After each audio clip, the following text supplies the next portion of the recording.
আজ আবার সকাল সকাল উপস্থিত হয়ে গেছি। সকালে চায়ের কাপ আর একটু বিস্কুট নিয়ে চলে এসেছি। তো হ্যালো বন্ধুরা, তোমরা সবাই কেমন আছো? অনামিকা প্যাশনস অ্যান্ড ব্লগের আরেকটি ভিডিওতে তোমাদের সকলকে স্বাগত জানাই। চলো ভিডিওটা শুরু করি। প্রচুর গরম পড়েছে, রান্নাঘরে চলে এসেছি সব রান্না বান্না নিয়ে। তো দেখো কি অবস্থা গরমে, আমার দেখে বুঝতেই পারছো একদম অবস্থা ঢিলা হয়ে গেছে, না টাইট হয়ে গেছে, যা হোক একটা হয়েছে, বুঝতেই পারছো। তো চলো, রান্না বান্না তো আছেই, সেসব তো করতেই হবে, গরমই পড়ুক আর ঠান্ডাই পড়ুক, কোনো কম্প্রোমাইজ চলবে না। তো চলো রান্না বান্না শুরু করা যাক। সকালবেলা একটু চা না খেলে মুডটা ঠিক আসে না সকালবেলায়, বুঝতেই পারছো, যাদের চায়ের নেশা আছে তারাই জানে চায়ের কি মহিমা। তো চলো একটু চা নিয়ে চলে আসি। চা হয়ে গেছে, চাটুকু ছেঁকে নিই। আগে একদমই লাল চা খেতাম না, কিন্তু এখন কিছু করার নেই, খেতেই হবে, তো সবই মজবুরি। শরীরের জন্য এখন চা, তাও চিনি ছাড়া। আর দুটো বিস্কুট নিয়ে খেয়ে নিয়ে আগে চাটা, তারপরে কাজকর্ম শুরু করব। দুটো মেরি বিস্কুট, এটা হচ্ছে পার্লে মেরি, তো এই বিস্কুটটা মিষ্টিটা খুব কম বলে তাই ভালো লাগে, তো নিয়ে চলে এসেছি। দুটো বিস্কুট নিয়ে নিই। আমি আবার একটু চা ঠান্ডা করে খাই, তো এখন প্রচুর গরম, আর গরমে আবার চা ঠান্ডাও হতে চায় না, তো আমি বরাবরই একটু ঠান্ডা চা খাই। কিন্তু আদার্স খাবারগুলো কিন্তু আমি কখনোই ঠান্ডা খাই না। ভাত মানে একদম সেই এত গরম থাকে, মুখে ছ্যাঁকা পড়ে যাবে, টক করে গেলে নেই। কিন্তু চায়ের ক্ষেত্রে আমার সেটা হয় না, গরম চা খেতে গেলেই আমার মুখে ছ্যাঁকা লেগে যায়, তো জিভে ছ্যাঁকা পড়ে। তাই জন্য একটু চাটাকে ঠান্ডা করে নিয়ে দুটো বিস্কুট ভিজিয়ে এবার খেয়ে একটু এনার্জি আসবে, তারপরে করব কাজবাজ। কেননা তোমরা তো জানোই এখন আমার কাজের বউ আসছে না, তো এইবার কাজে নামলে মানে ছুটতে হবে। তো কাজকর্ম সেরে নিই, সেরে নিয়ে রান্নাবান্না করব। ছিমছামি রান্না করছি গরমে, গরমে একদমই শরীর একদমই ঠিকঠাক নেই। তারপরে তো সব বাড়িতে একদম মানে জ্বর লেগেই আছে। তো চলো করে নিই। তো আজকে একটু মুসুরির ডালের বড়া করে নিচ্ছি দুপুরবেলা, আর ডাল করেছি, একটু পেঁয়াজ ফোড়ন দিয়ে ডাল করেছি, আর একটু বড়া ভাজা করছি।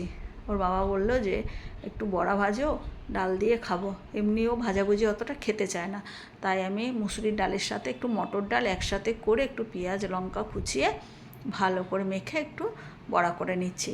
এই বড়াটা এখন মোটামুটি ভেজে রাখবো, আবার দুপুরে যখন লাঞ্চ করা হবে তখন এটাকে আবার একটু ভালো করে ভেজে নেবো, তাহলেই মচমচে হয়ে যাবে।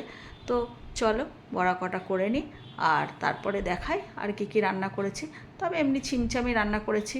তার মধ্যে আজকে আবার বলেছে, সেদিন দুদিন আগে যে কই মাছ এনেছিল, তো কই মাছটা কিছুটা রেখে দিয়েছিলাম, 6টা এনেছিল, 3টে করেছিলাম, 3টে বড় বড়, তো আর আমার মেয়ে কই মাছ খায় না, তো আমরা দুজনাই, তো যার জন্য রেখে দিয়েছিলাম, সেটা আবার আজকে বলেছে তেল কই। জানি না বাসি মাছে তেল কই ভালো লাগবে কি না, তবে করে দিই দেখি কেমন হয়, তো সেটা করব, তাহলে তোমাদেরকে দেখাবো।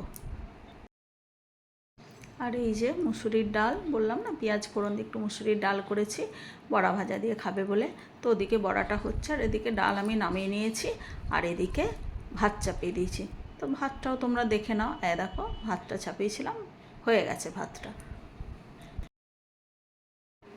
আর এদিকে একদম কই মাছটা করে নিয়েছি, দেখো একদম বেশি করে তেল দিয়ে করেছি, আর আমি একটু আলু দিয়েছি, এতে তো সেরকম মশলা পড়ে না, আমি হালকা একটু জিরে বাটাই দিয়েছি, আর একটু টমেটো দিয়েছি, আর একটু লঙ্কা বাটা দিয়েছি, জিরে আর লঙ্কা বাটা, আর একটু আলু দিয়ে দিয়েছি, কারণ কোনো তরকারির আজকে আলুর কিছু হয়নি, আলু এমনিতেও কম খায়, তো যার জন্য একটু আলু দিয়েছি।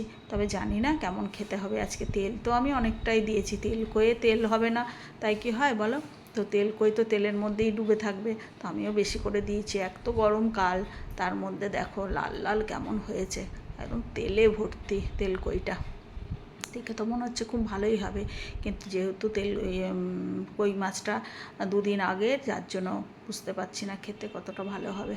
তো চলো এবার বড়াগুলো উল্টে দিই, এক পিঠটা হয়ে গেছে বড়ার, আবার উল্টে দিচ্ছি, উল্টে দিয়ে আর এক পিঠটা মোটামুটি করে ভেজে রাখি, তারপরে দুপুরবেলা খাওয়ার আগে আবার মচমচে করে ভেজে নেব। আর একটু স্যালাড, আর স্যালাড একটু দুপুরবেলা এক তো গরমকাল আর স্যালাডটা আমার প্রতিদিনই লাগে, তো যার জন্য একটু স্যালাড করে নিয়েছি। আর এটাই হচ্ছে আজকে দুপুরের আমাদের খাবার। তো চলো বন্ধুরা, ভিডিও তো আমি বেশি বড় করছি না, ভিডিও ছোট ছোট দেওয়ারই চেষ্টা করছি। আর গরমে এমনিতেও ভালো লাগে না। আর সত্যি কথা বলতে কি বলো তো, ভিউজ খুব কমে যাচ্ছে, জানি না কেন। তো যদি ভিডিওটা তোমাদের ভালো লাগে অবশ্যই একটা লাইক কমেন্ট করো আর একটু সাবস্ক্রাইব করো। আর তোমরা ভালো থেকো, সুস্থ থেকো, সাবধানে থেকো, কারণ খুবই গরম পড়েছে। এই গরমে সবাই বাড়িতে বাড়িতে অসুস্থ হয়ে পড়ছে। তো চলো আজকে এখানেই রাখি, ভালো থেকো, সুস্থ থেকো, টাটা।